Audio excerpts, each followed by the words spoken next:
Mickey Ward. Et qui sera dans le coin de Gatti pour l'encourager dans son affrontement versus Gianluca Branco?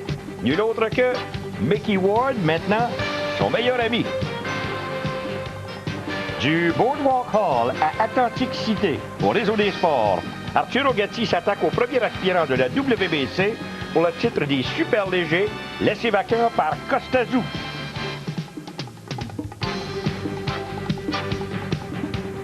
Chaque fois qu'on parle de Arturo Gatti, on parle d'un spectacle électrisant. Et mesdames, messieurs, n'écoutant que notre courage et déboursant naturellement des montants fantastiques, nous avons été chercher notre frappeur suppléant par excellence, nul autre que Bernard Barré. Salut Bernard. Salut Jean-Paul. Comme intro, c'est intro, ça, oui, monsieur? c'est intro, c'est fort. Écoutez, il n'y a rien de trop beau pour Arturo Gatti. Non, pas du tout. Arturo Gatti, Jean-Paul, le Phénix, celui qu'on surnomme le Phénix, celui qui renaît de ses cendres. Combien de fois on a pensé que c'était fini dans son cas? Mais tellement de volonté. C'est le boxeur le plus spectaculaire de son époque, le Rocky. Et on peut penser que lui, Arturo Gatti, ne laissera pas filer la chance de redevenir champion du monde. On sait qu'il a abandonné son titre des Super Plumes en 1997.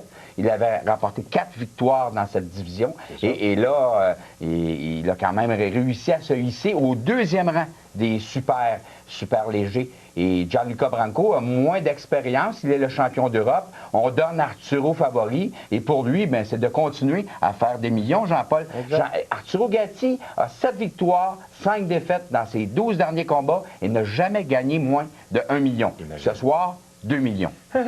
Et on parle de 7 ou 8 millions. Moi, je regardais la liste des gens qu'il veut affronter éventuellement dans les mois qui viennent. Ce sont Costazou, il y a Leonard Dorin, c'est pas encore décidé, mais un jour ça viendra. Mais il faut tout de même battre Branco auparavant. Et il y a aussi Floyd Mayweather qui est dans le portrait, là, qui pourrait être éventuellement. Alors, voyons. On va savoir à quoi s'en tenir. Tu nous as préparé une petite question facile, je suppose, Bernard. Avec une 5e victoire en combat de championnat du monde, quel boxeur canadien Arturo Gatti rejoindrait au 4e rang? George Dixon, Tommy Burns, Billy Amos Coulon ou Eric Lucas? Wow! Alors, pendant que vous cherchez, mesdames et messieurs, on va faire travailler l'une l'autre que Monsieur Buffer. Allez-y, c'est à vous, monsieur. Fighting out of the blue corner, wearing white with black. He officially weighs 2 pounds. His professional record, 21 victories, including 14 knockouts with 5 defeats. He comes to us from Ghana, now fighting out of the Bronx in New York City. He is Emmanuel Sleek Claudy. And his opponent across the ring, fighting out of the red corner, wearing black with silver. Also weighing in officially at 142 pounds. His professional record, 14 victories, including 11 knockouts with only 1 defeat. From Guadalajara, Mexico, here is Francisco Ponchito Bojaro. Eh bien voilà, mesdames et messieurs, tout est prêt. Emmanuel Cloté qui va porter le maillot blanc. On l'appelle Slick de son petit nom. Il est né à Bukom au Ghana. Il vit maintenant à Doraville en Georgie. Il a 29 ans, 5 pieds et 7 pouces et demi, 68 pouces de portée, 142 livres. Et présentement, il pèse 153. Okay, gentlemen, we're scheduled to box 10 rounds. You both know the rules. I expect you to obey my commands at all times. Most of all, protect yourself at all times. Touch gloves, good luck. Touch gloves. Touch gloves. L'arbitre, c'est M. David Fields. Et la fiche de Cloté, défaite 14 KO. Et du côté de Bojado, c'est un jeune homme qui n'a que 20 ans. Imaginez. 14 victoires, 1 défaite, 11 KO, donc bonne force de frappe. Et déjà, il est installé au 10e rang de la WBC. 5 pieds, 6 pouces et demi, 62 pouces de portée, 142 livres à la pesée, 149 livres ce soir. Ça devrait être intéressant, Jean-Paul. Un Mexicain contre un Ghanéen, ce sont des écoles de boxe axées sur l'offensive. Et le Ghana produit de grands champions. Dans les dernières années, on se rappelle Azuma Nelson, Ike Quarty, des adversaires très coriaces. Boyado qui vient de venger sa seule défaite contre Rubio remporta une décision à son dernier combat. Ça avait été la surprise de l'année sur la scène internationale. Il avait subi une défaite contre Rubio. Et après ça, ben, Floyd Mayweather Senior est devenu son entraîneur. Boado, c'est un type qui a bien appris son métier. Il a eu 20 ans le 11 mai et il est né en 1900.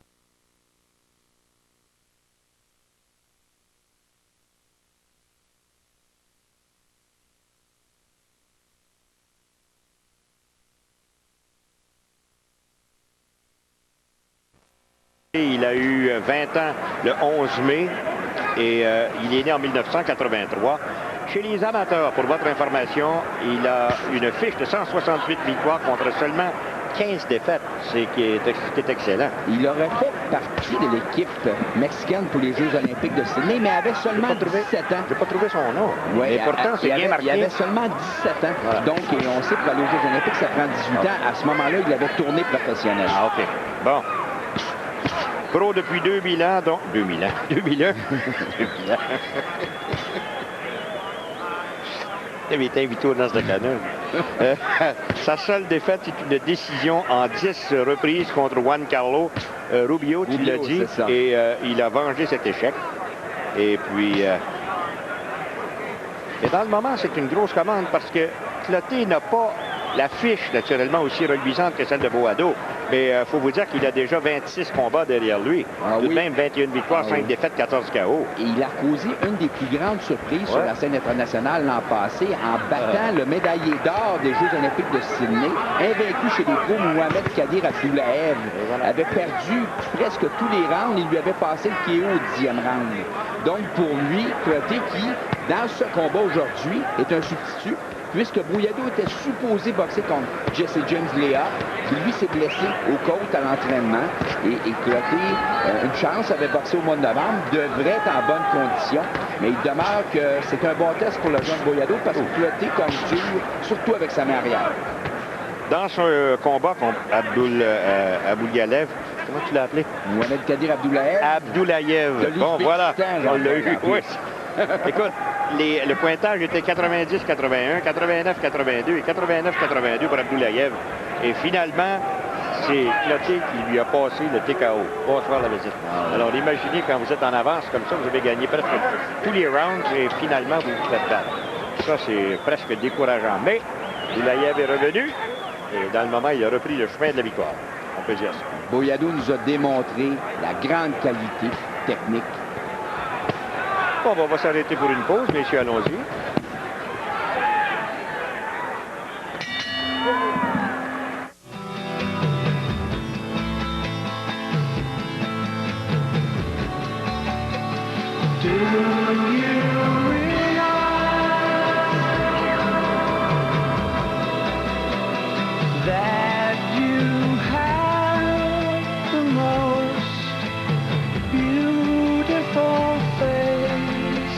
Voici la nouvelle Galant au Mitsubishi. Plus d'espace, plus de puissance, plus de raison d'être bien, à partir de moins de 24 000 $. Il peut être difficile d'avoir une apparence impeccable. Les rasoirs et les ciseaux sont incommodes. Voici MicroTouch pour homme, un appareil conçu spécialement pour offrir des soins de toilette précis et sûrs. Un contrôle idéal qui donne des résultats professionnels. MicroTouch enlève les poils d'oreille et les poils de nez disgracieux en quelques secondes. Vous avez d'épais sourcils, installez la glissière et taillez-les à la perfection. MicroTouch, seulement $19,99 de SuperTech. Disponible dans tous ces bons magasins et dans d'autres magasins à rayon. Le 7 février à 18h30, nous diffuserons les 6 capsules que vous avez préférées. Paul Buisson! Mais mon premier reportage, je vais vous présenter les dessous des affaires qu'on ne voit pas au forum. Oui, ça fait mal quand j'ai de la douleur. Il est bon, le coach, il fait des pratiques, il donne des livres, il remplit les bouteilles d'eau. Il est quasiment niaiseux. Moi, Paul Buisson, je commence cette année. Manquez pas ça, 7 février, 18h30, c'est vous qui les avez choisis. J'en veux 10, c'est ça, bye. Make the world go away. Il vous faut juste un reason. And get it off my shoulder. Parce que sous son riche chocolat européen, il y a du caramel chocolaté mou si durable. Vous pouvez donc savourer un Reason plus longtemps que d'autres chocolats. Alors détendez-vous. And make the world go away. Il vous faut juste un Reason. Voici de retour, mesdames et messieurs, et je suis certain que vous allez prendre la parole de mon ami Bernard, étant donné qu'on est rendu maintenant au 7e engagement. Et puis, c'est un combat qui était très bien partagé à venir jusqu'ici. Alors, ta fiche à toi, Bernard, c'est... Ben, si Boyado a gagné, je pense, ses 3 premiers rounds, Cloté est bien revenu dans les 3 suivants. Moi, j'ai un combat nul après 6, ce qui est surprenant. Et Boyado devra réagir maintenant parce que Cloté continue d'être l'agresseur, celui qui est là. On a été dur avec Boyado dans le coin. 57-57, la même chose que Lederman. On a été très, Floyd Mayweather Senior, tenté de faire réagir Boyado parce que là, il est conscient que Cloté est en train d'accumuler des points. Et le jeune Boyado a débuté le round de façon plus dynamique. Un type qui frappe assez sec. À venir jusqu'ici, son meilleur coup a été son crochet de la gauche, qui sort rapidement et assez sec. Je vous le répète, 11 KO en 14 victoires. Mais il faut toujours faire attention avec les KO en début de carrière. Bon, voilà, bonne sortie. Crochet, cage thoracique. Ensuite, on a vu la droite à la tête. Revenu avec un crochet, cage thoracique de la gauche. Et là, corps à corps. Beaucoup de talent, ce jeune boxeur, seulement 20 ans. Regardez la variété de coups, très rapide et esquive bien. Là, c'est certain qu'il a ses classes à faire et Cloté a confiance, lui, de remporter la victoire. D'ailleurs, à la conférence de presse, il avait dit, moi, je suis venu ici pour prendre son cœur. Je vais l'amener jusqu'à la limite et je vais prendre son cœur un peu comme je l'ai fait avec Abdoulayev. Et Boyado avait répliqué en disant, mais moi, je vais t'arracher la tête. Donc, Boyado, il va pour le KO, lui. C'est fin, ça. 1 minute 10 secondes avant la fin de ce 7e engagement. Sur le même programme, il y a le fils de Buddy McGirt, c'est James McGirt Jr. qui est... Est-ce que le combat est maintenant terminé? Il a gagné? Oui, il a gagné une décision contre un adversaire qui avait aucune victoire, une défaite. Et le champion de la Californie, et le champion de la Floride, McGirt, j'avais vu un article où on parlait de lui comme le 6e au monde. Et j'avais été très surpris, donc je suis allé faire les vérifications. Et quand il vient de tourner professionnel, il était classé 7e aux États-Unis. Donc on est très loin de 6e au monde. Il y en a au moins 2 qui sont de loin supérieurs à lui, soit André Darrell et il s'est fait battre aussi contre James Johnson à son dernier combat. Donc, il ne faut pas toujours croire ce qu'on voit, hein, Jean-Paul, dans les journaux. Absolument pas. Et là, Bernard, c'est rendu qu'on pourrait livrer ce combat-là, soit dans qu'on se montant à dire une boîte téléphonique ou une Vespasienne, tu sais, je veux dire, quelque chose de pas tellement grand, en tout cas. Oui. Voilà. Heureusement pour Boyado, il a bien réagi en fin de round parce que Cloté avait marqué des points précédemment. 6e, 6 secondes, 5. Ouais, faut s'arrêter. Allons-y. Ça m'énerve.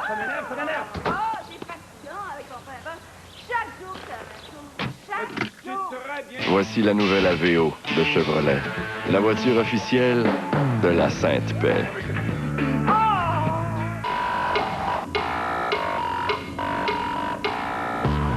Voici la nouvelle AVO de Chevrolet,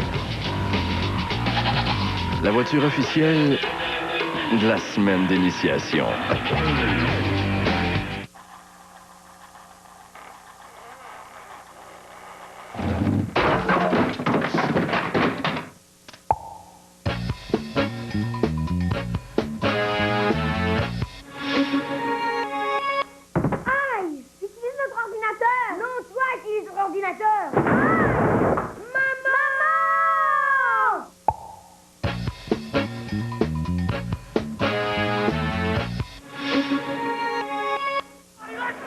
Voici de retour, mesdames et messieurs, c'est le 8e engagement d'un combat extrêmement spectaculaire amené jusqu'ici. Chez chacun mon tour. Alors, tiens, regarde. D'accord avec ça? Oui, je suis d'accord. C'est un round serré, mais Boyado a bien terminé le round en plaçant de durs coups sur la cible. A volé le round parce que Cloté avait bien travaillé. Mais, tu sais, il a beaucoup de talent. Tu as parlé d'une cabine téléphonique, mais c'est ce que Boyado aura à apprendre. Le talent, lui, pour être capable de se déplacer, se donner des angles. Il n'a pas intérêt à mélanger coup pour coup avec un vétéran comme Cloté. On disait il y a quelques instants que le fils de Buddy McGirt venait de commencer une carrière professionnelle. sur le bon pied. Naturellement, il a remporté la victoire. Il y a un autre qui a décidé de se faire entraîner par, justement, Buddy McGirt.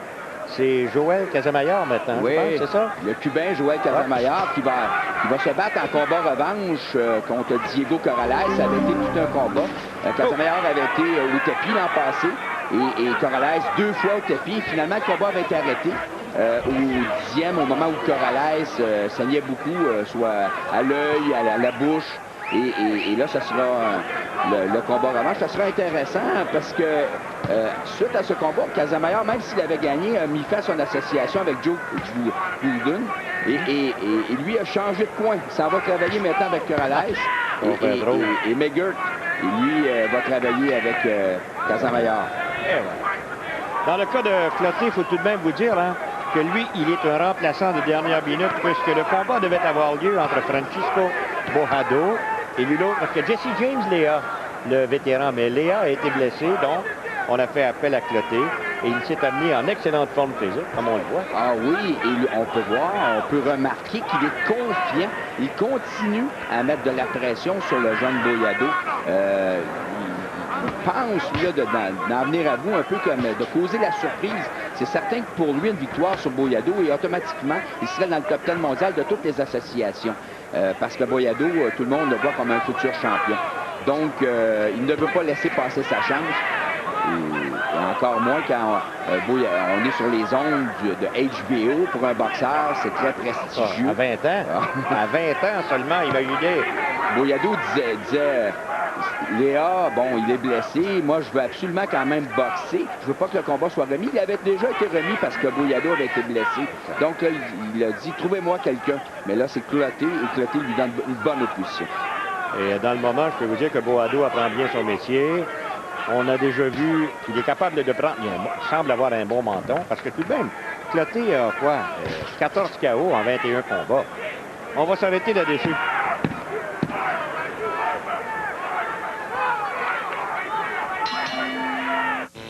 Dans 1 minute, on ouvre les questionnaires. Je vous rappelle que vous avez 3 heures pour compléter l'examen. Vous n'avez droit ni à vos manuels, ni à vos notes. Bonne chance. Veux-tu bien me dire ce que tu fais là? Ben, l'examen dure 3 heures. Je me mets une patch. Le nouveau Joe Louis Full Choco de Vachon. Vraiment full choco. Pour un temps limité. Un week-end étoilé à RDS. Samedi, les pros de la PGA se rencontrent à la 3e ronde de Pebble Beach. En soirée, suivez les prouesses des meilleurs au match des recrues et concours d'habileté. Le dimanche, ça commence tôt avec le bloc plein air. En après-midi, suivez le match des étoiles en direct du Minnesota. En début de soirée, voyez qui remportera les honneurs à la ronde finale de Pebble Beach. Et tous les jours, Sport 30 vous fait voir les meilleures images de l'actualité sportive. Tout ça à RDS. Eh bien, on est dans le vestiaire de nul autre que Arturo Gatti. Et est-ce que vous avez reconnu à votre gauche celui qui avait un gilet blanc? C'était nul autre que son grand ami Mickey Ward. Oui, Mickey Ward qui doit trouver ça pas mal plus reposant, assis, là, en attendant que lors de ces 3 combats avec Arturo Gatti, où les 3 fois, les 2 se sont retrouvés à l'urgence, soit pour des fractures aux mains, coupures aux yeux et nombreuses blessures aux côtes. Donc, c'est certain que la pression est beaucoup plus du côté de Gatti, mais ça, bien entendu, il va avoir la paye qui vient au bout. J'ai donné le round précédent à Cloté. C'est lui quand même qui a continué à mettre de la pression. Et moi, j'ai un combat nul après 8 rounds. On vient de quitter les 2 mains. C'est chaud. C'est pas évident. Donc, Boyado aura à réagir. Boyado ne peut pas se permettre, lui, une défaite contre Cloté. Il est en progression et se doit absolument d'être plus actif en fin de combat. Tu sais, on parlait de Mickey Ward, mais il emporte encore les séquelles de son dernier combat contre Arturo Gatti. Il y a encore une vision qui est double. Je pense que c'est dans l'œil droit, je ne suis pas certain. Là. Mais je sais qu'on doit, dans le moment, travailler là-dessus. Il va être capable qu'il récupère pleinement. C'est ça, après le combat, il avait passé une batterie de test. C'est dans le vestiaire, le médecin lui avait demandé ça va bien, t'as pas de problème. Elle dit, j'ai pas vraiment de problème, à part que je vois double. C'est le fun quand tu sors avec une fille. Je vois double, parfait. De quel guerrier que ce Mickey Ward. Hein? On va en parler encore longtemps de ces trois combats où là, tous les rounds ont été excitants. Et Gatti s'est remporté 2 des 3 victoires, mais on aurait pu lui donner facilement la troisième aussi. Le premier combat semblait être à son avantage. Arturo Gatti qui, lentement mais sûrement, s'en va vers le temple d'Arenobé. Il suivra les traces de quoi? Nul autre que Rocky Graziano, Jake LaMotta, Bojack, des gars semblables. Parce qu'il y en a qui vont dire, ah, mais sa fiche n'est pas si impressionnante que ça. Ceux-là, je dirais, regardez les fiches de Bojack, regardez Graziano, regardez LaMotta, vous allez comprendre. Ben, regardez Jeff Fenech qui est élu cette année, donc Arturo n'a pas besoin de s'inquiéter. Il va faire sa place. Bonne contre-attaque ici de Boyado. Avec la droite. Hein? La main arrière. On lui a dit dans son coin, c'est à toi beaucoup plus que tes jambes. Belle fin de round pour Boyado. Seconde, et là, on a vu Boyado ouvrir la machine réellement. Le crochet là, qui vient de rater avec la droite, mais tout de même, je sais qu'il n'a aucune crainte de la force de frappe de son rival. Hein. Mais il doit se méfier parce que Cloté a une bonne main droite et c'est avec cette main droite qu'il a réussi à marquer la majorité de ses points depuis le début du combat. Regarde, il en a lancé en combinaison. Là. Frondeur comme un gars de 20 ans. Là-dessus, c'est une pause d'1 minute.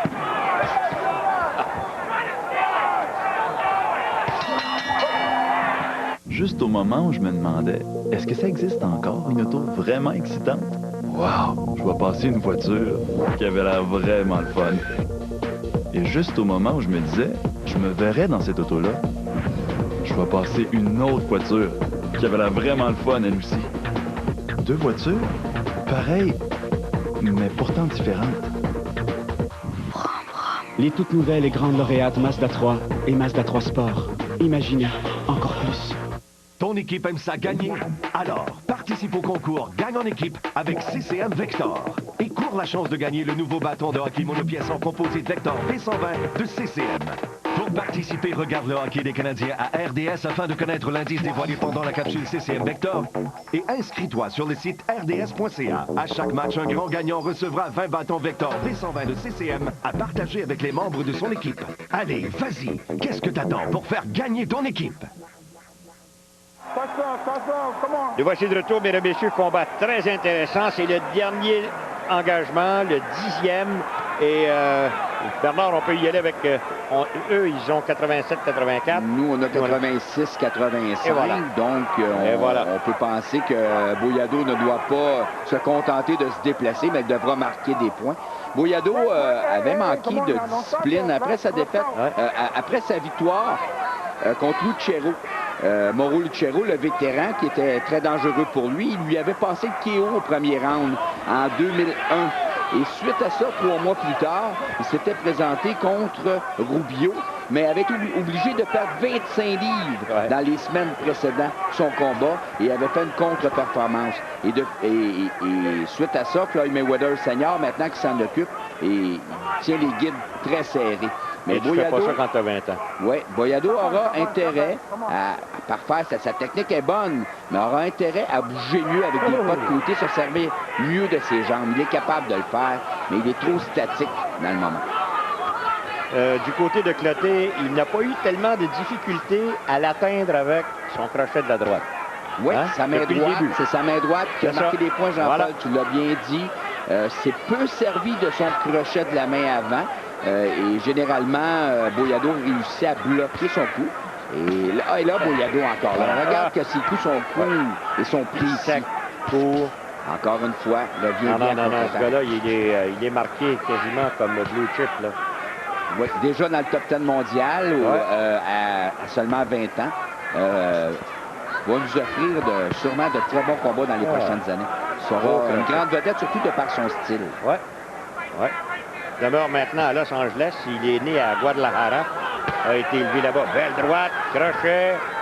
C'est ce qu'il disait, Jean-Paul, justement. Il dit, moi, je suis un Mexicain qui vit aux États-Unis, puis tout le monde sur la côte ouest, ce sont tous mes partisans.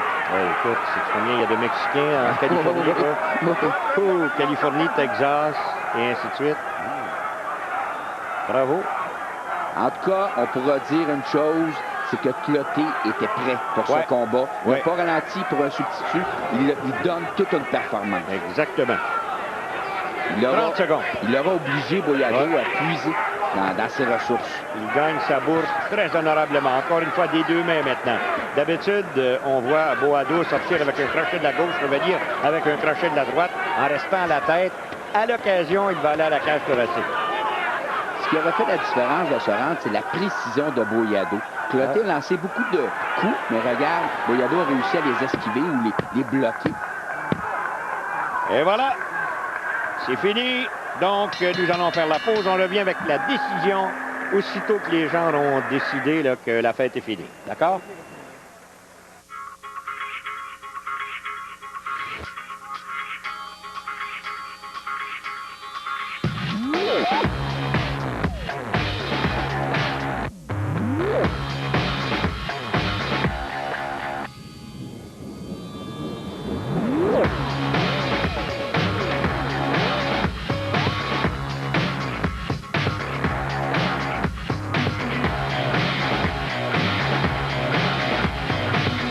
Une fin de saison à saveur de hockey en réalité à RDS. Les caméras aux endroits les plus intimes.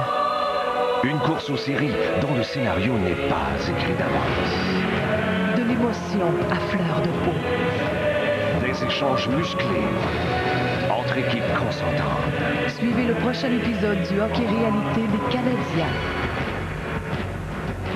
Le hockey Molson X à ne pas manquer à RDS. Go to the scorecards. Paul Venti scores it 97-93. Joseph Pasquale, same score, 97-93. Luis Rivera, 99-92. All for the winner by unanimous decision. Francisco Ponchito Bojado.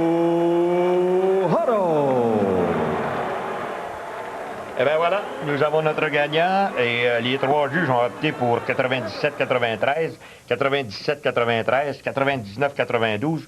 Nous autres, on était un petit peu moins généreux, par exemple. 96-94, mais moi, je suis convaincu que j'ai vu ça un peu plus serré. Je pense que 97-93... Une belle victoire, ça. Oui, Ça, super là, belle victoire. Ça va consolider sa place dans le top 10 mondial et à seulement 20 ans, on va le revoir encore.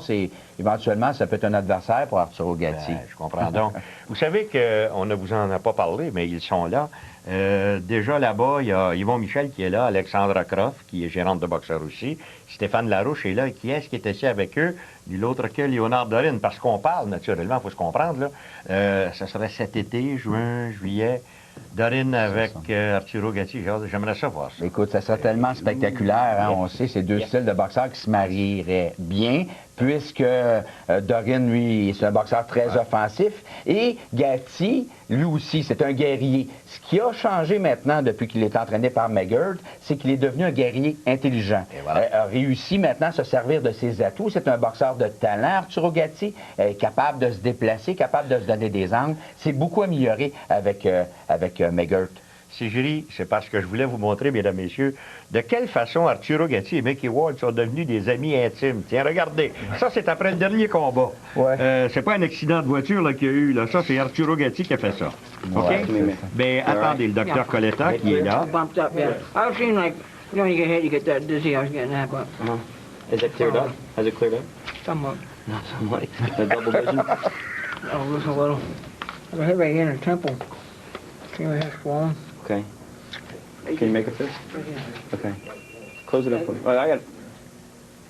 Et on examine maintenant la main. Well, it's probably okay, but it ought to be x-rayed. It ought to be x-rayed. Ouais, c'est pas facile, il faut comprendre. Hein? Why did I pick this sport? Why did I pick this sport? Take him tonight and get a CAT scan of his head. You know, il travaille encore pour la voirie de la Nouvelle-Angleterre. Il n'a jamais laissé son emploi. Right. Là, lui qui est retraité maintenant, écoute, monsieur.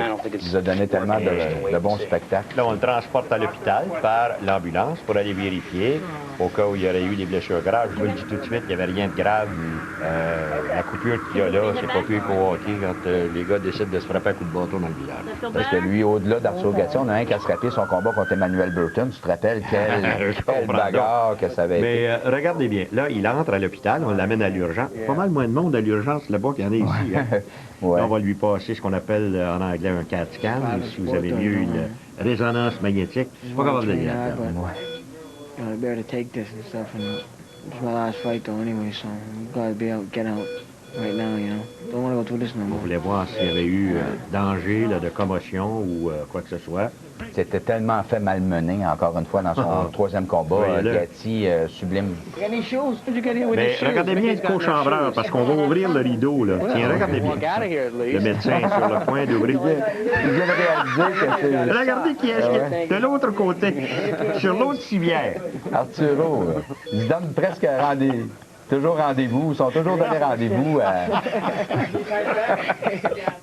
Hey, quand tu n'es pas capable de les battre, tu peux pas faire autrement que les joindre. Hein? Alors, ça se termine. C'est pour ça que ces combats-là, ces trois combats-là, Gatti Ward, vont faire partie de la légende, finalement. Mais la légende d'Arturo Gatti est tellement grande, il faut avoir été à Atlantic City dans un gala de boxe au moment où Arturo Gatti entre sur place pour voir à quel point c'est une grande, grande vedette. C'est un héros là-bas. On se promène dans les casinos, sa photo est sur les murs. Il a tellement donné de moments excitants aux amateurs de boxe. Et quand on n'est pas un amateur de boxe et qu'on le voit boxer pour la première fois, on en devient presque automatiquement un amateur de boxe. Un vrai Sugar Ray Robinson versus Jake LaMotta. Bon, là-dessus, nous allons faire la pause et tout de suite après, nous allons vous présenter justement ce combat. Tenez-vous bien, il y a de l'action, c'est certain.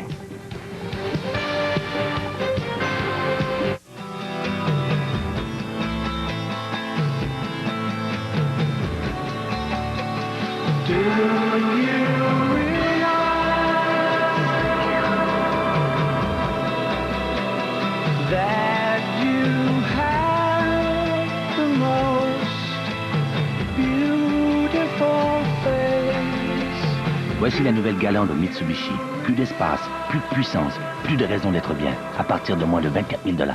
Chez AIM Trimark, avant d'investir votre argent dans une entreprise, nous l'analysons.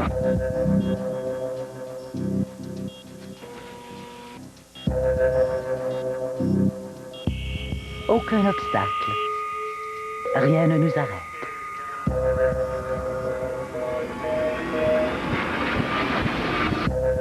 Parce que plus nous en savons, plus nous évitons les mauvais investissements.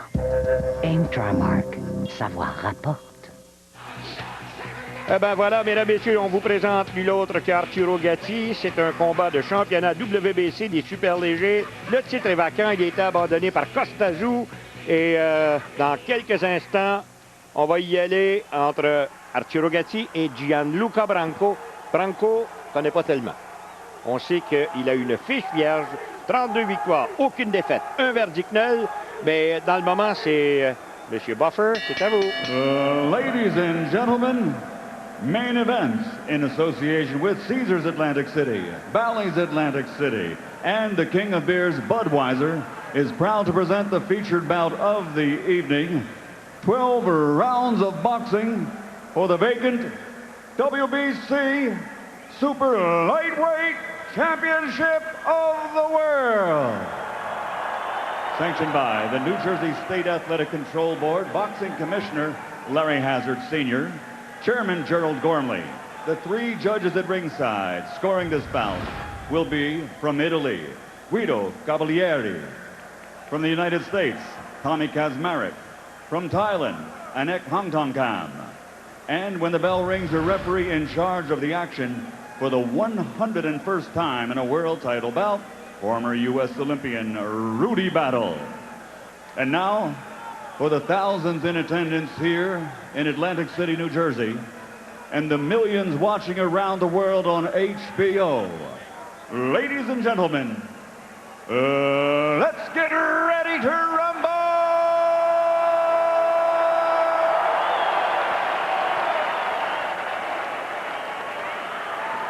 Introducing first, fighting out of the blue corner, wearing green, white, and red, and officially weighing 140 pounds. He has an outstanding professional record consisting of 33 bouts without a loss, 32 victories with one draw, including 15 knockouts. From Civitavecchia, Italy, here is the undefeated European champion and WBC #1 ranked super lightweight in the world, Gianluca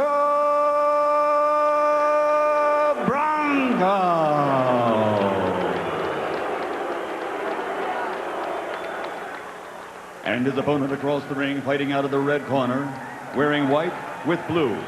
His official weight, also 140 pounds. His professional record, 36 victories, including 28 knockouts with 6 defeats and a world title. From Jersey City, New Jersey, the man recognized as pound for pound and ounce for ounce, boxing's ultimate blood and guts champion, the former junior lightweight champion of the world, Arturo Hyundai Gatti.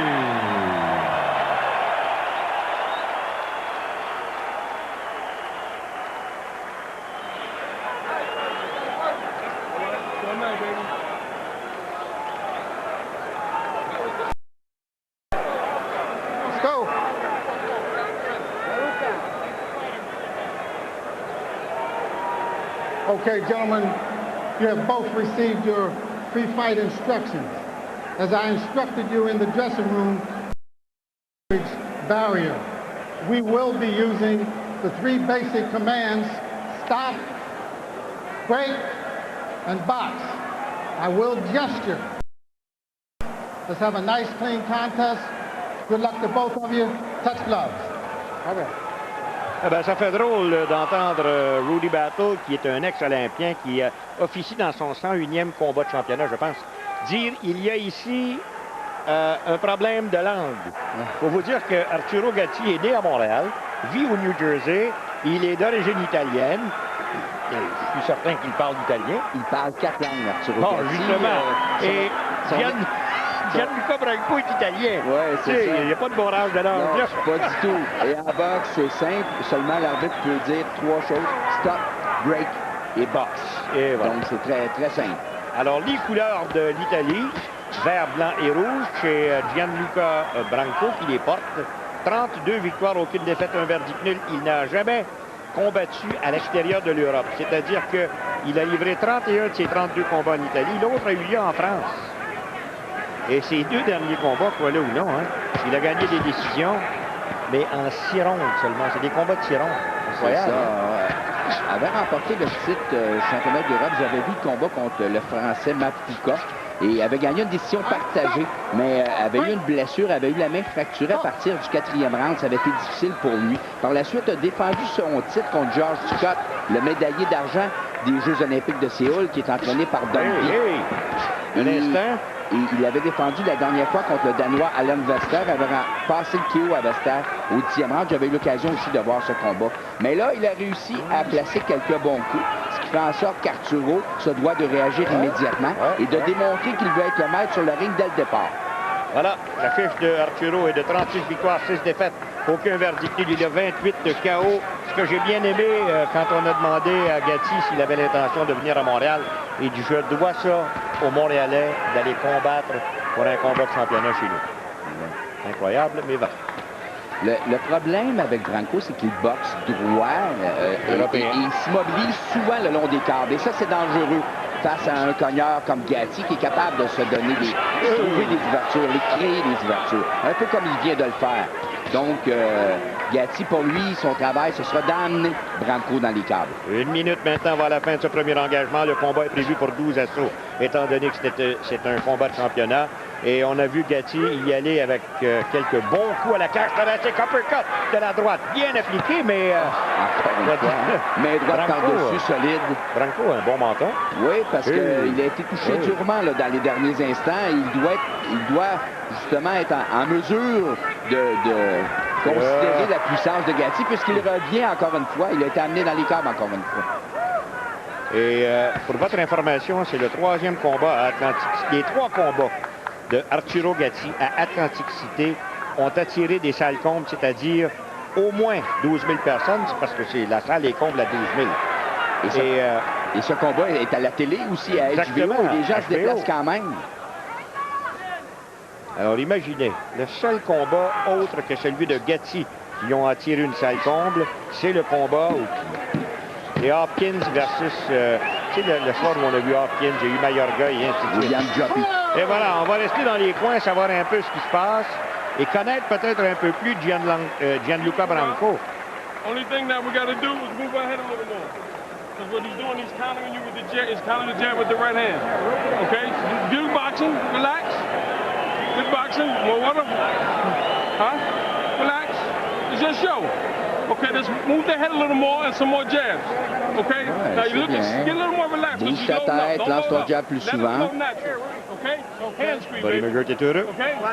Il y a son homme de confiance, Joe Souza, qui lui s'occupe des coupures, mais il en a eu besoin souvent dans sa carrière. Sulla mano, sul tempo, forza, sul tempo lo devi prendere, sul tempo, capito? Forza. Dai. Ok, respira bene. Forza, sulle mani per bene, dai.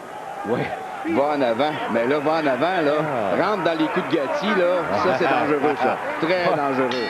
Donc, on a dit de Branco qu'il était un bagarreur, qu'il était capable de se bagarrer. Et on ne veut pas qu'il recule dans les câbles. Mais c'est certain que Gatti, on a donné le premier round à Gatti, tout comme Lederman. Mais c'est certain que Gatti, lui, serait bien content. Oh! Voilà, belle droite! Oh, c'était bien ça. Les genoux ont peut-être pas pliés, mais il est dessus, là, on donnait un petit coup de côté. C'est bien appliqué. On s'est échangé chacune bonne main droite à la mâchoire. Et là, c'est Gatti qui aurait reculé quelque peu maintenant. Ouais. Ce Branco s'est boxé. Se fait respecter. Parce que le pire, il faut vous dire que quand on regarde sa fiche, il a battu des gars, Bertozzi, Reno, à part le Vester qu'on connaît peut-être un peu. Vester, Scott, qu'on connaît un peu. Mapuka, on le connaît. Mais Tripp, Adewal, Vlajovic, Scioffi, Parachim, Voria. Ouais. C'est pas le menu des restaurants italiens, c'est là. C'est les rivaux. C'était bien. Arturo Gatti a travaillé en combinaison et s'est retiré. S'est servi de ses jambes, donc n'était pas là pour essuyer la contre-attaque. Dans la fiche de Branco, il a un combat nul. Et c'était en 98 contre Baranov. Et ça avait été une tâche à son dossier, puisque Baranov avait une fiche à ce moment-là de 20 victoires, 13 défaites. Donc, mauvaise soirée. On a donné le premier round, Bernard, à Arturo Gatti, 19. C'est ça? Oui. Et regarde Arturo, lui, il se concentre à amener son adversaire le long des câbles, puisqu'il sait qu'il va être statique. On a demandé à Gatti, est-ce que tu as étudié les vidéos des combats de Branco? Il dit pas du tout. Dis-moi, j'ai suivi ma première défaite à mon 7e combat contre King Solomon. J'avais regardé ce combat-là plusieurs fois. C'est la première fois que j'examinais l'adversaire. Bon crochet ici. Il dit, plus jamais j'ai regardé des vidéos de mes adversaires. Il y a une chose que je ne sais pas et je te pose la question. Il est très droit, Branco. Et en plus de ça, à l'occasion, on tente d'échanger coup pour coup avec Gatti. Pas certain que c'est une bonne solution, ça. Non, pas certain. Et en plus, il est ouvert régulièrement sur le côté du crochet de gauche de Gatti. Et on sait que le meilleur coup d'Arturo Gatti, c'est son crochet de gauche. Exactement. Donc, il devra se méfier. Quand on devient immobile le long des câbles, la main droite basse, on est ouvert contre un coup. Le long des câbles, encore une fois, Branco. Qui s'est vite enlevé de là. Je connais ses chums à Gatti qui doit certainement, dans le moment, regarder ça. C'est Vito Salvatore. Je pense qu'à un certain moment... Oh, attention, bête gauche avec un crochet bien appliqué. Le menton était là. Et Gatti en a profité. Belle domination de Gatti. Ben voilà, l'uppercut de la droite. Oh, le long des câbles. Et là, Branco qui nous dit, viens-t'en, mais c'est la fin du round. On s'arrête, messieurs.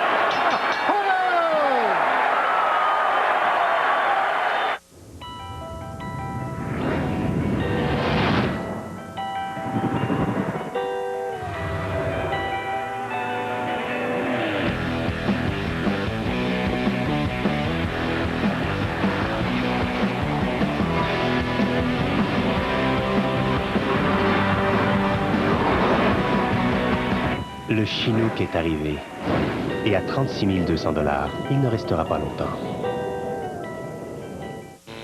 Dans 1 minute, on ouvre les questionnaires. Je vous rappelle que vous avez 3 heures pour compléter l'examen. Vous n'avez droit ni à vos manuels, ni à vos notes. Bonne chance.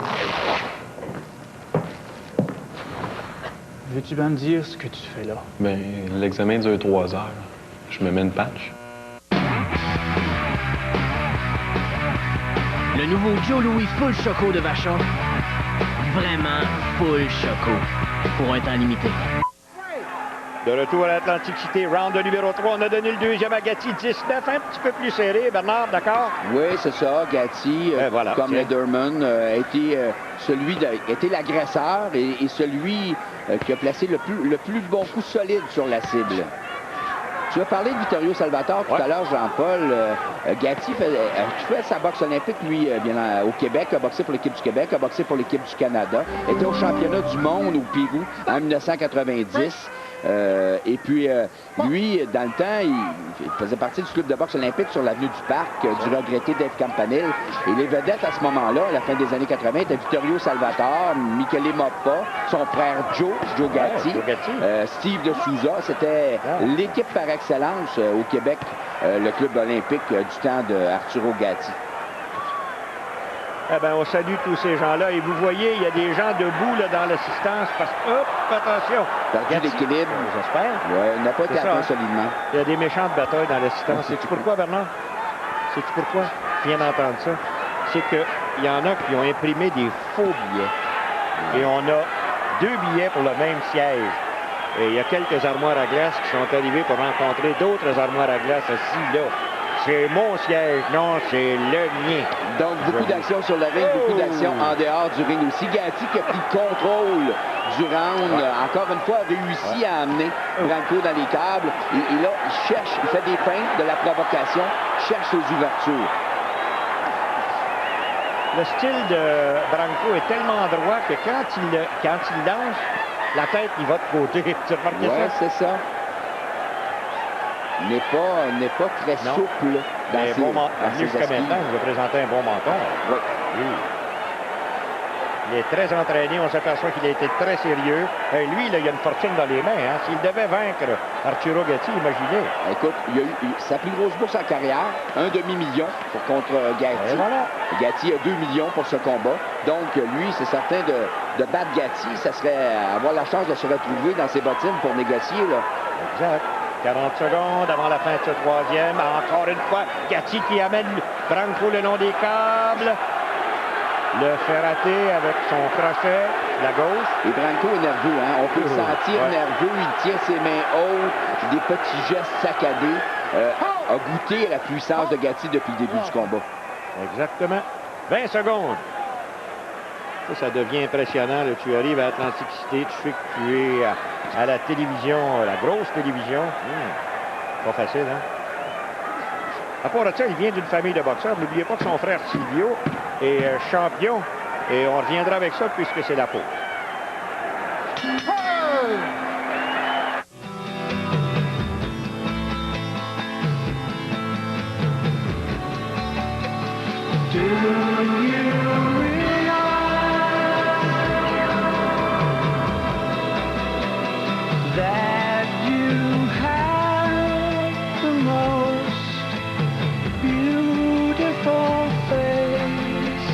Voici la nouvelle Galant au Mitsubishi. Plus d'espace, plus de puissance, plus de raison d'être bien, à partir de moins de 24 000 $. Le 7 février à 18h30, nous diffuserons les 6 capsules que vous avez préférées. Paul Buisson! Mais mon premier reportage, je vais vous présenter les dessous des affaires qu'on voit pas au forum. Oui, ça fait mal quand j'ai de la douleur. Il est bon, le coach, il fait des pratiques, il donne des livres, il remplit les bouteilles d'eau.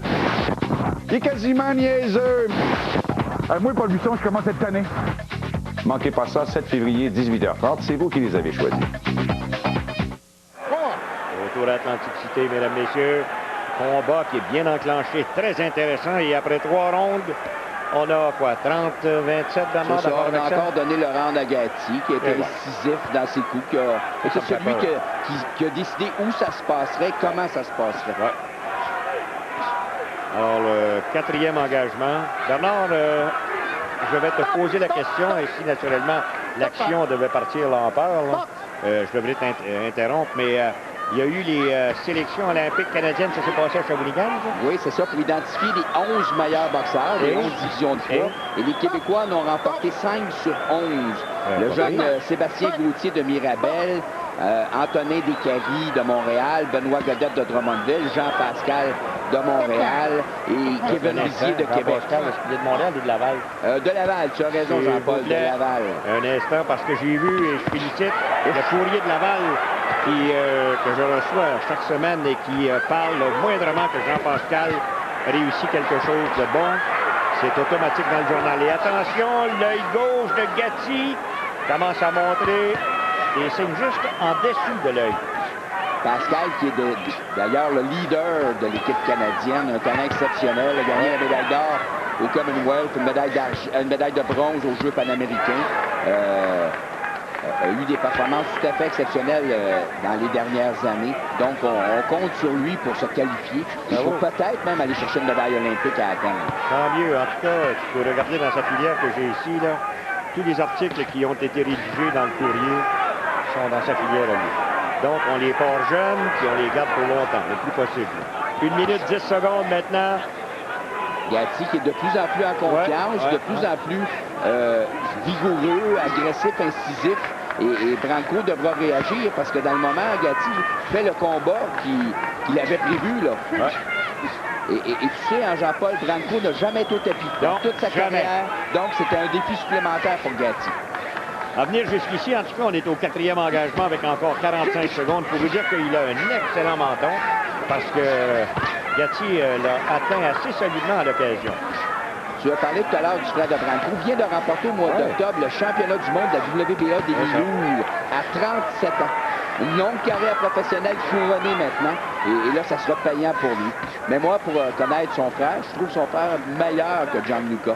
Silvio est un meilleur boxeur. Voilà. Alors, la famille Branco vit à Civitavecchia. Ça, c'est une trentaine de milles de Rome. Et apparemment, il n'y a pas trop de gens qui viennent achaler la famille Branco là-bas. On s'arrête.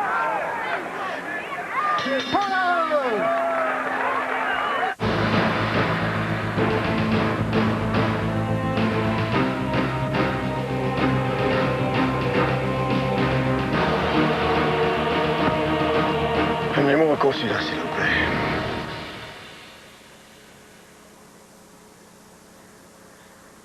Désolé. Mon erreur. Voici la nouvelle et surprenante Epica de Chevrolet. Le ciel du Minnesota brillera de tous ses feux. Alors que José Theodore et Sheldon Souris côtoieront les plus grandes vedettes de la LNH lors du match le plus populaire de l'année, le match des étoiles de la LNH, ce dimanche après-midi à RDS. Cette fin de semaine, le bulletin Sport 30 brille de tous ses feux, avec une couverture complète du Week-end des étoiles. Des reportages vous provenant en direct du Minnesota et des émissions spéciales consacrées à l'événement. Une première étoile bien méritée pour Sport 30, ce week-end à RDS. Ben, nous voici de retour, mesdames et messieurs, et lentement mais sûrement, on est rendu au 5e engagement. Et à venir jusqu'à maintenant, et remarquez que c'est pas d'être chauvin ou quoi que ce soit, mais on a donné les 4 premiers rounds à Gatti. Oui, Gatti, encore une fois, tu es plus précis. Ça va bien. Et Branco devra réagir. Il ne peut pas se permettre de laisser Gatti accumuler comme ça les bons rounds, les bonnes performances. Donc, Branco se doit, lui, là, d'affronter Gatti sur son terrain et de tenter de le bousculer.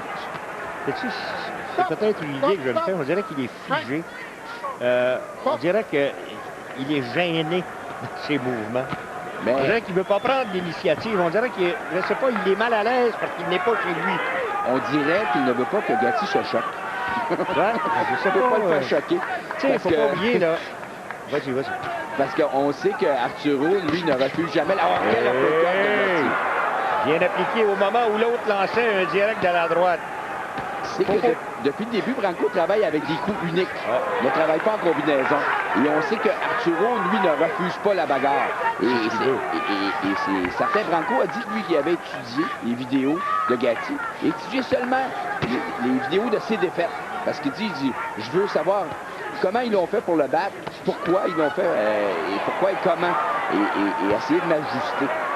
Alors, petit crochet qui vient d'être lancé par Branco. Alors, je ne sais pas si c'est une idée que je me fais, mais il me semble que la force de frappe de Branco n'est pas comparable à celle de Gatti. N'est pas autant explosif, n'est pas considéré comme un cogneur, est considéré comme un boxeur technique. Un Européen, là, tu sais, un bon boxeur. Aile droite lancée par Gatti. Tentative de riposte par Branco. 1 minute ou presque avant la fin du 5e.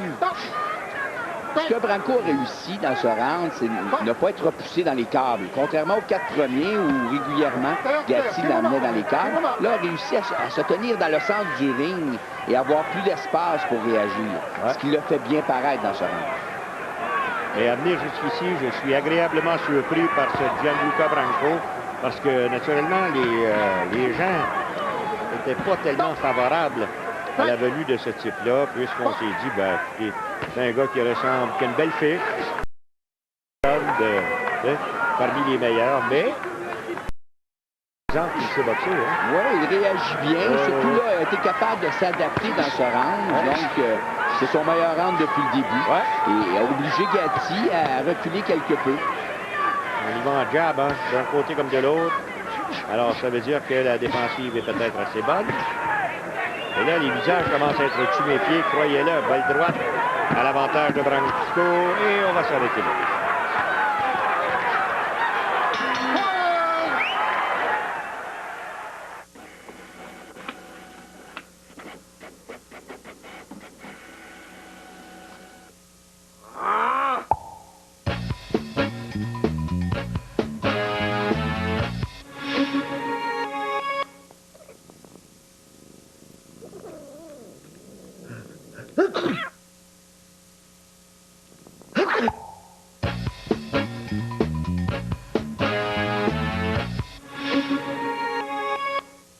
Un week-end étoilé à RDS. Samedi, les pros de la PGA se rencontrent à la 3e ronde de Pebble Beach. En soirée, suivez les prouesses des meilleurs au match des recrues et concours d'habileté. Le dimanche, ça commence tôt avec le bloc plein air. En après-midi, suivez le match des étoiles en direct du Minnesota. En début de soirée, voyez qui remportera les honneurs à la ronde finale de Pebble Beach. Et tous les jours, Sport 30 vous fait voir les meilleures images de l'actualité sportive. Tout ça à RDS. Voici de retour, et si on avait un round à donner à M. Gianluca Branco, c'était le 5e. C'est ce qu'on a fait. On lui a donné, c'est un round serré. Voilà. Lederman l'a donné à Gatti. Nous, on l'a donné à Branco. On a trouvé que Branco avait surtout bien terminé avec sa main arrière, a touché à quelques reprises. Donc, ça serait intéressant de savoir si dans le cas de Gatti, on s'est ajusté à la nouvelle stratégie du clan Branco qui tente de prendre le centre du ring. Il y en a un autre, Bernard, d'origine italienne, un américain, naturellement. Il s'appelle Joe Messi. Il va affronter Vassili Girov. Aïe, aïe. Ouf. Ça, là, c'est pas à ne pas manquer, hein? On va savoir ce que Messi vaut. Ouais. Parce que Girov, c'est pas un client facile. Non. L'ancien champion du monde de l'IBF des lourds légers. C'est un dur. On a juste à se rappeler sa seule défaite contre James Toney. Et ça avait été un combat serré et un combat très violent. Donc, Messi en aura plein les mains, surtout que Girov est gaucher. Girov qui avait brisé le cœur des Québécois quand il avait envoyé notre Cowboy Brown au tapis. Hein, exact.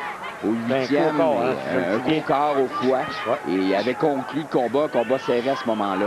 Et ça avait été... C'était une méchante brute, ça. Oui, toute une brute. Médaillé d'or des Jeux olympiques d'Atlanta, récipiendaire du trophée Val Barker, meilleur boxeur des Jeux olympiques. Les boxeurs européens ont tous des beaux jabs. Hein? Oui, ils sont très techniques. Très techniques. Regardez. L'école de boxe italienne, c'est une école qui est forte au point de vue technique, comme l'école française. Ils ne ressemblent pas tous à Dino Benvenuti. Non, Dino, quel grand champion, hein? Médaillé d'or des Jeux olympiques de Rome, champion du monde chez les pros pendant plusieurs années. Et avant de rencontrer Carlos Monzon. L'Argentin Carlos Monzon. Mais je pense qu'à ce moment-là, il avait commencé à montrer des signes de vieillissement. Oui. C'était plus jeune. Hop, attention. 45 secondes avant la fin du 6e. Mais quand on parle de Monzon, on parle d'un grand de la boxe qui, lui, a fait le ménage et est resté là très longtemps. Il est décédé maintenant dans un accident de voiture, Carlos Monzon. On parle de Monzon? Ah, ben oui. Ça fait pas tellement longtemps qu'il est décédé dans un accident de voiture. Il a pas eu des problèmes aussi. Oui, des problèmes avaient été... sa femme avait été accusée de meurtre dans le cas de sa femme. Elle a eu des problèmes. La Benvenuti, je l'ai déjà rencontré à Trieste, en Italie, et il allait là quelques années, il allait très bien. Quel ambassadeur pour la boxe italienne. Ah, mieux pour lui. Chanceux, moi je l'ai pas vu quand je suis allé en Italie. Malheureusement. On va s'arrêter là dessus.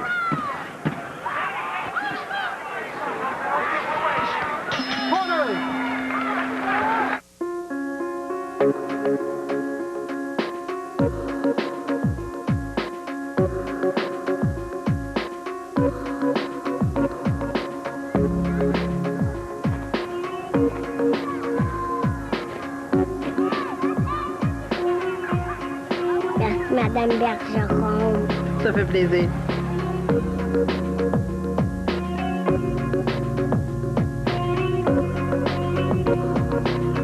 Ton équipe aime ça gagner?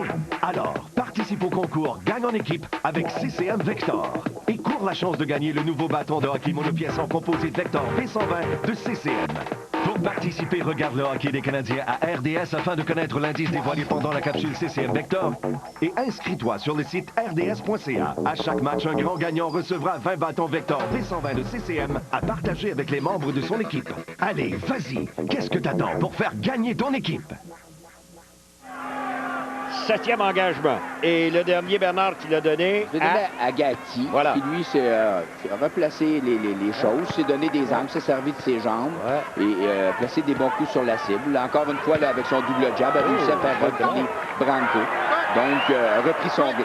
C'était un bon combat à venir jusqu'ici. Hein? Très bon combat. Les têtes se sont frappées, là, mais c'était pas intentionnel. On voit que Gianluca Branco est un gentilhomme. Vous l'avez vu chaque fois que il lui arrive à l'occasion de donner un coup qui n'est peut-être pas légal, tout de suite, il s'en excuse.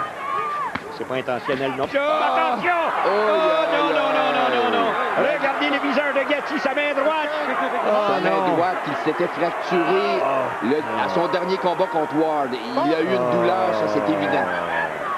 Et Branco, je ne sais pas si Branco s'en est aperçu. J'espère que là, ça va être long, là. On est seulement au 7e round. Surveillez bien cette main droite. Dans le moment, on voit que Gatti s'est mis en mode défensif. Naturellement, il a officieusement 5 ou 6 points d'avance. Ne lance plus sa main droite. Non. Et ça, c'est typique des combats de Gatti. On ne peut pas relaxer en regardant un combat de Gatti. Il va toujours arriver quelque chose. Tiens, regardez, il ne fait que des feintes avec sa droite. Quelle main droite ici, Branco. Branco, bien appliqué, par exemple. Gatti est entré dans le coup.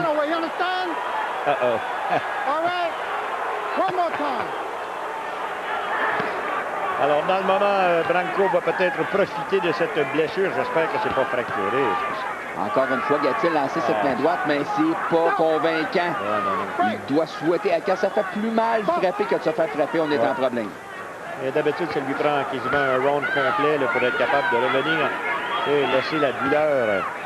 Et là, Branco en profite avec son jab. Du fait que la main droite de Gatti est inerte, Branco se sert de sa portée pour toucher durement le menton de Gatti avec son jab. Tu sais qu'une chance que Buddy McGirt lui a donné un nouveau jab à Gatti. Au moins, il peut se défendre du mieux qu'il le peut. Et là, on a vu cette droite passer en direct par-dessus l'épaule de Gatti, mais il reculait au même moment. Main droite de Branco qui va très bien. Ça va bien, là. Il est conscient, Branco, maintenant que Gatti n'est pas aussi incisif avec sa arrière. Encore droite à droite. Et 10 secondes. Que ça risque d'être compliqué. Ça peut être long, ça, énormément. On va faire la pause. On va revenir avec d'autres détails immédiatement après.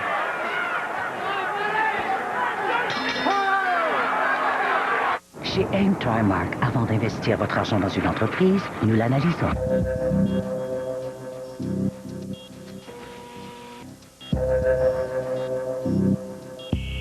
Aucun obstacle. Rien ne nous arrête.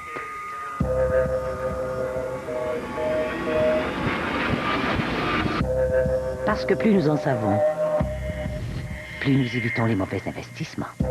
Aim, try, mark. Savoir rapporte. Le 7 février à 18h30, nous diffuserons les 6 capsules que vous avez préférées. Paul Buisson! Mais mon premier reportage, je vais vous présenter les dessous des affaires qu'on voit pas au forum. Oui, ça fait mal quand j'ai de la douleur. Il est bon, le coach, il fait des pratiques, il donne des livres, il remplit les bouteilles d'eau. Il est quasiment niaiseux. Moi, Paul Buisson, je commence cette année. Manquez pas ça, 7 février, 18h30, c'est vous qui les avez choisis. You gotta box this guy. You can't stand in front of him. You're taking too many unnecessary punches. Okay? Keep the jab working and keep boxing. Don't worry about the crowd. You have to box him. Don't stand in front of him, okay? You followed the round off beautiful. Okay, keep boxing him, baby. Keep him turning. Don't stand in front of him. All right, baby? Let's go, champ. Okay? Ah ben, ça semble Let's pas, go, baby. naturellement. Okay. Hello, Joe. Ça ne semble pas incommoder plus que ça Buddy McGirt. Non, mais McGirt lui a demandé de boxer. Regardez. Ah ouais. Ah ouais, oui, la sur la douleur hanche, tout hein. de suite. Au même endroit, quand il s'était fracturé la main contre Ward, c'était au même endroit. Même chose, tiens. Pourtant, c'est mou, là, c'est juste sur les côtes volantes, là. Mais c'est un mauvais mouvement, hein. Ça devient fragile. Bien entendu, une main, à partir du moment qu'on doit l'immobiliser, quand on recommence, écoute, les mains, c'est des outils du boxeur. et moins que c'est... Ici, on a donné le rang à Branco, bien entendu, comme les Dorman. On a fait la même chose. Oui. Et là, 8e. Encore 5 gros rounds. Alors, voyons de quelle façon, dans le moment, on va s'en tenir avec le jab. Gatti ou crochet à l'occasion. Maintenant, la main droite sera-t-elle... Donc je pense qu'il bouge sa main pour être peut-être capable. Voilà, en croisé, avec la gauche. Jusqu'à maintenant, ça va bien. McGirt lui a demandé de boxer, donc de se déplacer, de se donner des angles, de se servir beaucoup de sa main avant. Et il lui a surtout dit, hein, on l'a bien entendu, ne boxe pas pour la foule. Parce que le danger avec Arturo Gatti, quand il est provoqué, à ce moment-là, il devient comme un lion, il mord sa proie. Hein, donc, ouais, c'est ça. Et là, avec une main amochée, il doit être certain de ne pas aggraver là, cette blessure. Et c'est pour ça qu'il se sert énormément de sa main avant. Mais Branco est là à réagir depuis le début du round. Et là, dans le moment, on a vu hein, qu'encore une fois, Gatti n'a pas tellement utilisé cette main droite. On l'a vu même à un certain moment branler sa main droite là, de façon peut-être le mieux possible à ramener. Et la surprise, Jean-Paul, c'est qu'il contrôle Branco avec sa main avant. Encore là, il a lancé sa main arrière, mais c'est retenu. C'est toujours dans la peur que ça fasse mal. Donc, il ne peut pas transférer son poids avec sa main arrière. Au moins, regarde, il fait exactement ce que McGirt lui a dit. Bouge, enlève-toi de là. Ne demeure pas devant lui. Et c'est le contraire pour Branco. Lui demeure droit devant lui. Encore une fois, Gatti est le meilleur dans les échanges. Donc, il se sert de son talent, de son expérience. Avec juste une main dans le moment. Une minute. On peut voir à quel point Gatti est un boxeur talentueux. J'ai l'impression que sa main est en train de revenir. Bon, voilà, une petite droite qui était tentée. Mais si cette main peut au moins revenir, de façon à ce que... Il la lance à quelques reprises, mais sans transfert de poids. Exact. C'est seulement le bras balancé. Et Branco, lui, hésite encore. Ça, c'est difficile à comprendre. Donc, Gatti a réussi à avoir le respect énormément de Branco avec sa puissance, puisque Branco est encore sur les talons. 3-1. Vous avez vu, la riposte de Branco, c'est une droite qui n'était pas tellement solide. L'arbitre Rudy Battle qui sépare les deux hommes avec 20 secondes à faire dans ce 8e. Jean-Paul Branco avait sa chance et il a encore laissé finir un round. Alors bon, Gatti, ça semble revenir tranquille. Tu as vu, il a donné un coup avec la droite et tout de suite, il l'a ramené vis-à-vis son visage en voulant dire « Aïe, aïe! » Ça arrête le défi.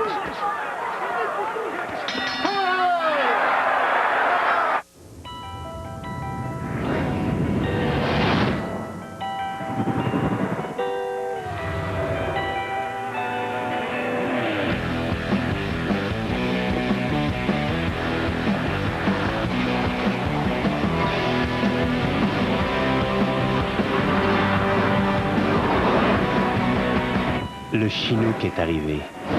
Et à 36 200 $, il ne restera pas longtemps.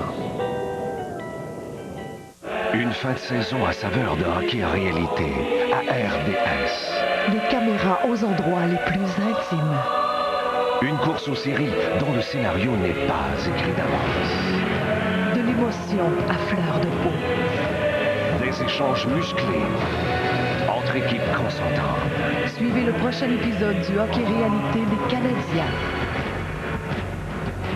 Le hockey Molson X à ne pas manquer à RDS.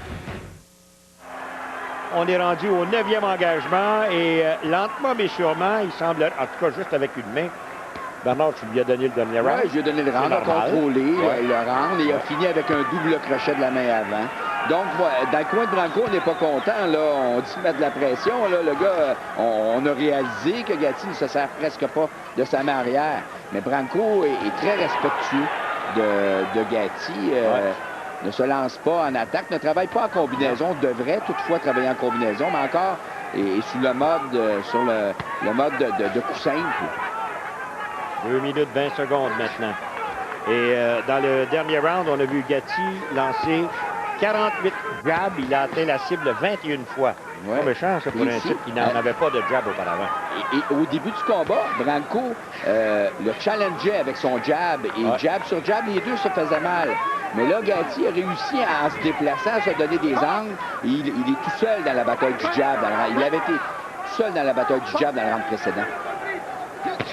Mais voilà, solide de Branco. Bien appliqué par Branco. C'était la droite. Le truc de Branco, c'est qu'il ne vient pas en série. Hein? 2, 3, 4 coups. Il est lent à contre-attaquer. Il laisse le temps à Gatti de se retirer. Gatti qui s'est servi de sa main droite là, pour une rare fois. Et là, dans le moment, Lucas, Gianluca joue avec les poignets. Ça tombe. Avant le combat, on lui avait dit t'as pas peur, Gatti est reconnu comme un dur cogneur. Ça, il avait dit en entrevue avec son interprète, il n'a jamais tué personne. Mais je pense que ça a passé près quelques fois. Jean-Paul, on a un qu'à se rappeler de Joey Gamache. De ce Joey Gamache. Et croyez-le. Mais c'est quelque chose d'intéressant de voir un nouveau boxeur, Gianluca Branco. Oh, belle main arrière de Branco. Ouais. C'est son meilleur coup du combat. Oui, c'était solide. Gatti est resté figé une fraction de seconde. C'est fait bien attraper sur la mâchoire. Alors, voyons exactement là. C'est un bon round. Encore une fois, la main droite, arrière. Arturo, en utilisant beaucoup à profusion cette main gauche. Encore là aussi. Et l'œil gauche de Gatti commence à montrer une enflure assez marquée dans le moment. Gatti a de la difficulté à ramener cette main gauche en défensive. Et son menton est un peu trop haut. Il devrait se servir un peu plus de son épaule pour protéger son menton, ce qu'il faisait au début du combat. Donc, c'est technique, là. Une carence technique dans ce round. 10 secondes. On est rendu à 7, 6. Alors, bien sûr, on va se reposer une minute. Allez-y.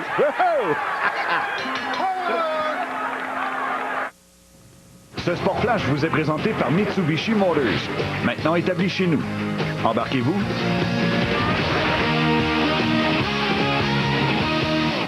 Bonsoir chez les Canadiens. Bagarre à l'entraînement. Aujourd'hui, l'incident est survenu à peu près une trentaine de minutes après le début de la séance.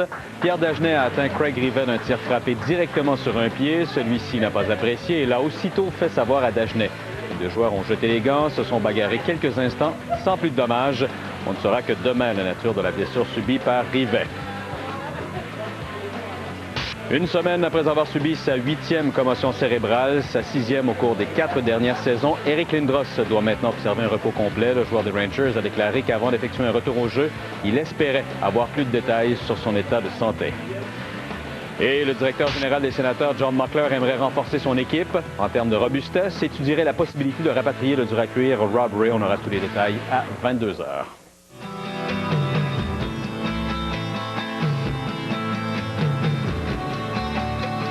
Do you realize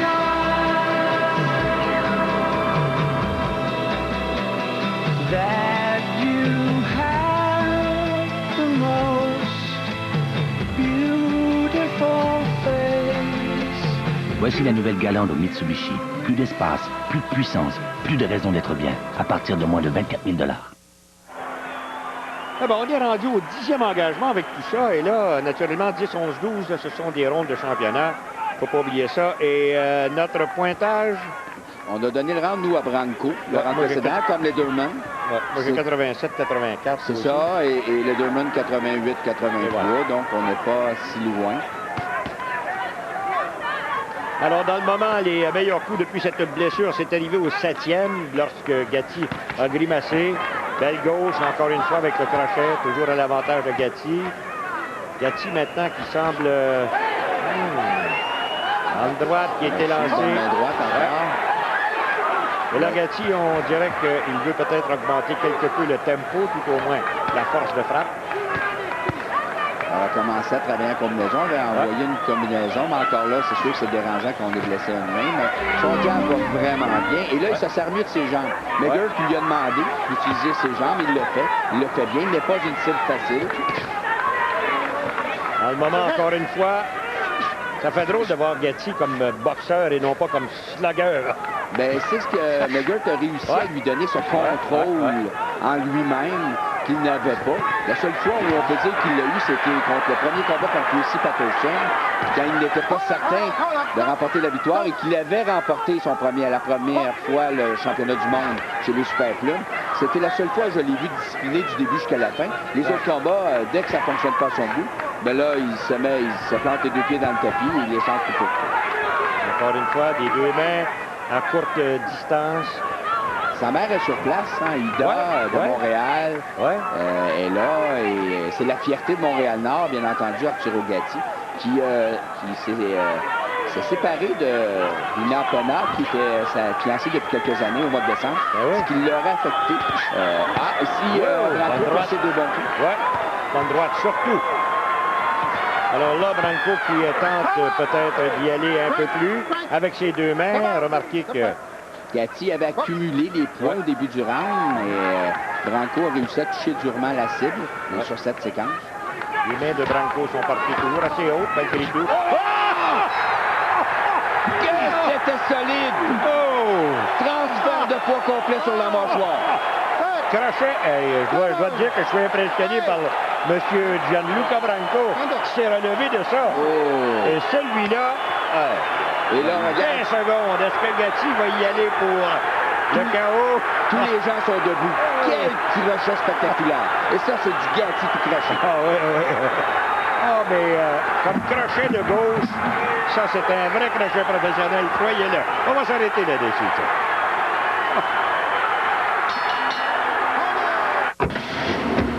La circulation est bloquée sur l'autoroute 20. Le brouillard sera à l'origine de l'embouteillage à la hauteur de la sortie. Beautiful sunny afternoon here in Boston with the sounds of... Weekend at the Myrtle Beach Snake Bar. We've got fun for the boys on Nashville's favorite country. I had me a time on the road. Y ahora, para empezar el día, una rancherita.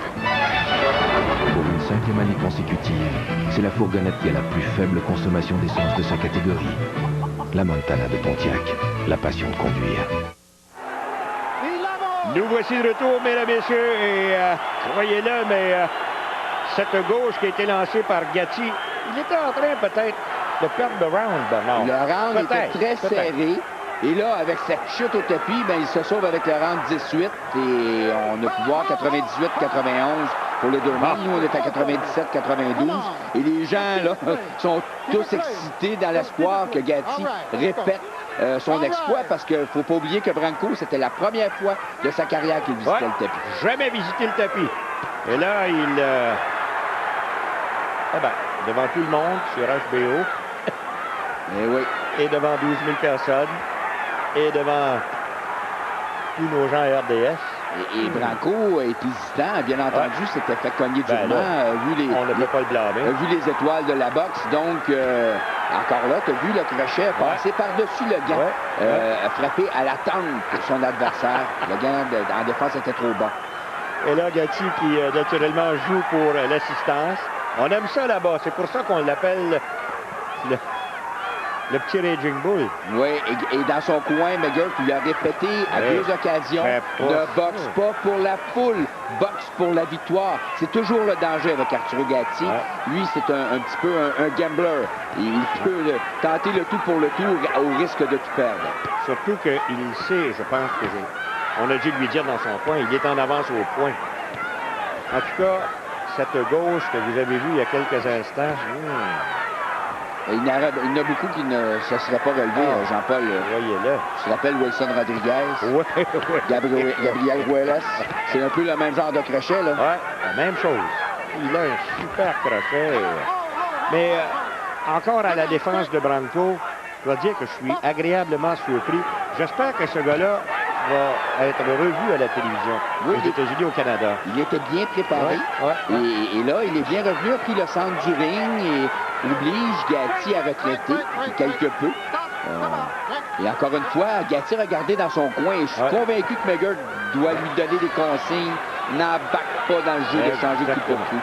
Ne mets pas tout ce que tu as accumulé en danger. Une chose, en tout cas, qui est certaine, par exemple, c'est que Branco n'est pas ce grand bonne droite qui était lancé en crochet par Branco, là.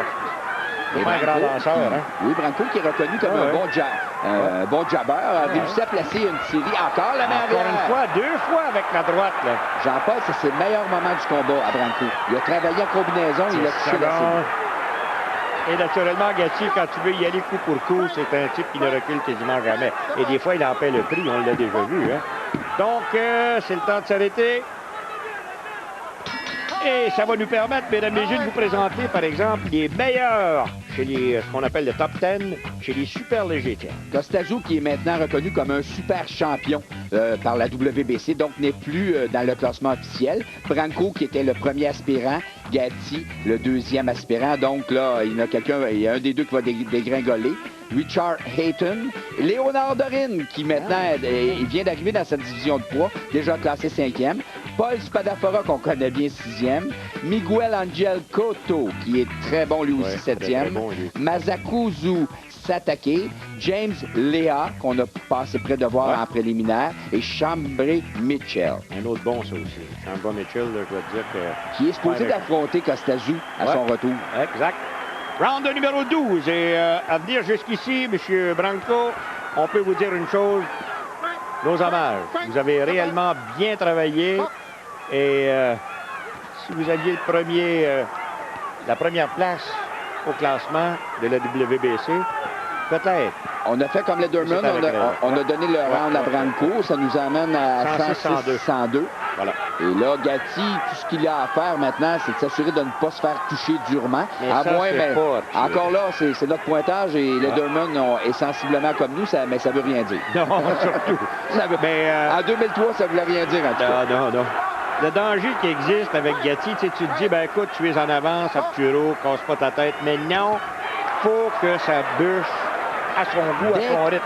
Dès qu'il sent les clameurs de la foule, les encouragements de la foule, c'est comme si les fils se touchent. Hein? C'est pour ça qu'il fait 2 millions. Oui, c'est ça. Puis nous autres, on fait confiance à corps. C'est que, de par son style, lui, il donne de l'action et les gens veulent toujours le revoir, même s'il devait perdre. Lui, il prétend qu'il va aller chercher encore 7 ou 8 millions avant la fin de sa carrière. Et puis après ça, ce sera fini. Merci beaucoup, bonsoir. Est-ce qu'il va revenir à Montréal? Hein? Bon, un autre crochet. Tu sais que celui-là qu'il vient de lancer là, avec la gauche, c'était pas autant que tout à l'heure, mais tout de même, c'est un beau. Il était moins appuyé au sol, donc il n'a pas transféré son poids de façon complète. Voilà. Quand il l'a envoyé au tapis, il était baissé et a remonté et a transféré son poids violemment avec ses hanches.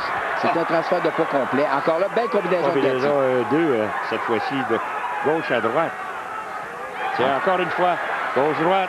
Même si la main droite n'est pas envoyée qu'un transfert de poids, elle réussit à toucher la cible. Et là, Lucas. Gianluca. Pourquoi je l'appelle Lucas? Ouais. Regardez en dessous de son œil droit. Je suis certain que, parlant de Lucas, Éric Lucas, dans le moment, doit regarder le combat, c'est certain. Ah, absolument. On lui souhaite des bonnes vacances. Ah oui. Hein? C'est un grand champion et on souhaite le revoir en 2004 sur la Ça va revenir. Et là, ça commence à se détériorer. Quelques coups de tête qui ont été donnés. Remarquez que... Et là, Arturo doit jouer de prudence. Il a un championnat du monde dans sa poche, je pense. Donc, doit s'assurer d'être très près ou très loin, mais pas dans une distance qui permettrait à Branco de transférer son poids. Bon crochet encore À une fois. gauche, encore une fois. 15 secondes. Les 12 semaines d'entraînement à Vero Beach ont porté fruit parce que Gatti se déplace bien au 12e rang. Et là, les gens sont debout. Ah, et là, regardez. Encore le crochet! Oh, tu en veux des crochets de la gauche, voilà. Et qui est-ce qui l'applaudit du l'autre cœur? Vous le connaissez, Mickey Ward qui est là. Mickey Ward, ça doit sûrement lui rappeler de mauvais souvenirs, hein? Oui, mais au moins, t'as pas le malaise. Ça te fait pas mal. Ce que nous allons faire, mesdames et messieurs, on va reprendre notre souffle, on va faire la pause et on revient avec la décision dans un instant. Avant d'associer à votre PME un incompétent, insolvable, pas vivable et irresponsable, assurez-vous d'avoir un contrat qui vous protège. Un mariage à deux, c'est déjà risqué. Imaginez un mariage à plusieurs. Les notaires font ça. Mêlez-vous de vos affaires. Cette fin de semaine, le bulletin Sport 30 brille de tous ses feux, avec une couverture complète du Week-end des étoiles. Des reportages vous provenant en direct du Minnesota et des émissions spéciales consacrées à l'événement. Une première étoile bien méritée pour Sport 30, ce week-end à RDS. Un week-end étoilé à RDS. Samedi, les pros de la PGA se rencontrent à la 3e ronde de Pebble Beach. En soirée, suivez les prouesses des meilleurs au match des recrues et concours d'habileté. Le dimanche, ça commence tôt avec le bloc plein air. En après-midi, suivez le match des étoiles en direct du Minnesota. En début de soirée, voyez qui remportera les honneurs à la ronde finale de Pebble Beach. Et tous les jours, Sport 30 vous fait voir les meilleures images de l'actualité sportive. Tout ça à RDS. Si une image vaut 1000 mots,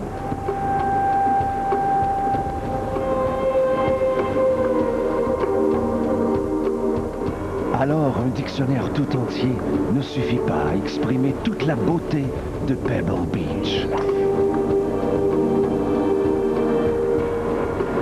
En compagnie du champion en titre Derislav, soyez des nôtres pour le tournoi AT&T Pebble Beach ce week-end à RDS.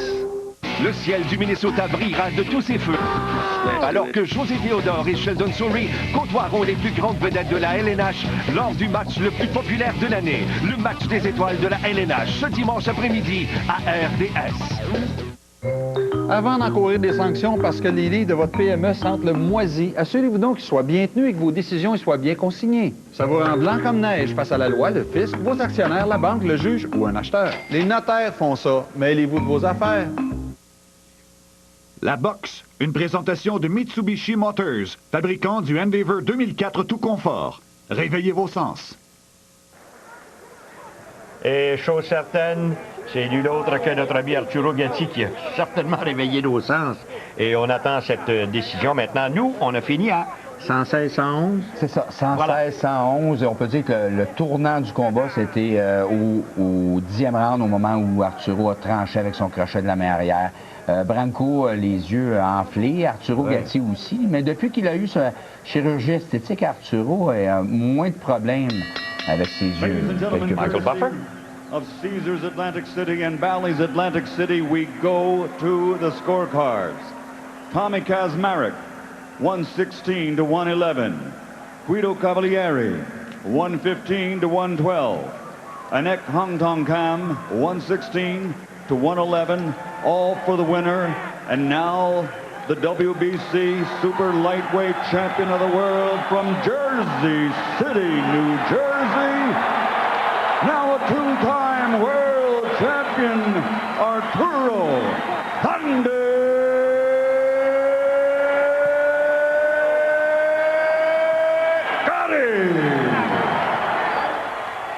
Eh bien, voilà, mesdames et messieurs, sous les applaudissements de la foule, et notamment de Mickey Ward, Arturo Gatti qui redevient champion.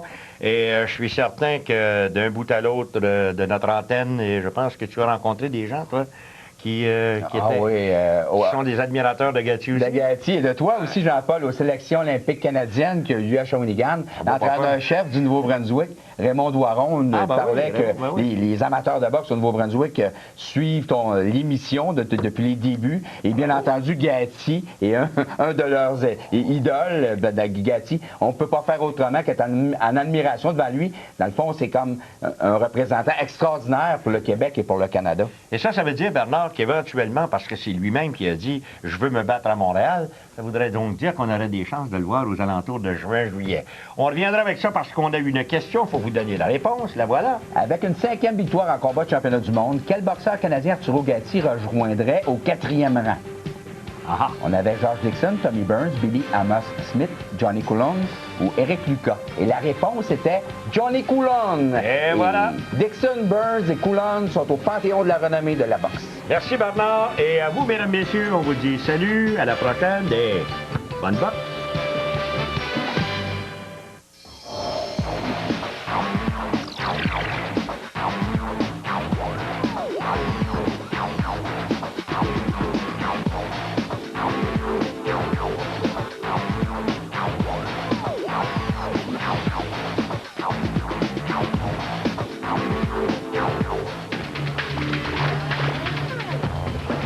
Regardez RDS, le sport sans limite. Cette émission est une présentation de Lifestyle.